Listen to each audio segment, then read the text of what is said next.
વાવ થરાદના મુખ્ય મથક થરાદ પંથકમાં વરસાદી ઝાપટું.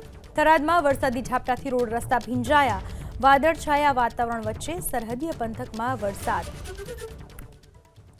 એક બાજુ શક્તિની અસરની વાતો વચ્ચે વાવાઝોડું જ્યારે યુટર્ન લેવાની વાત કરવામાં આવી રહી છે, એ સમયગાળા દરમિયાન વરસાદ જિલ્લાના અનેક ભાગોમાં જોવા મળી રહ્યો છે. રાજ્યના અનેક વિસ્તારોમાં વરસાદી માહોલ જોવા મળી રહ્યો છે. ત્યારે વાવ થરાદના મુખ્ય મથક થરાદ પંથકમાં પણ વરસાદી ઝાપટું વરસ્યું. અંબાલાલ પટેલના મતે પણ 9મી તારીખ સુધી વાવાઝોડાના અસરના કારણે વરસાદ વરસવાની શક્યતા રહેલી છે. વાવ થરાદના મુખ્ય મથક થરાદ પંથકમાં વરસાદી ઝાપટું. થરાદમાં વરસાદી ઝાપટાથી રોડ રસ્તા ભીંજાયા. વાદળછાયા વાતાવરણ વચ્ચે સરહદીય પંથકમાં વરસાદ.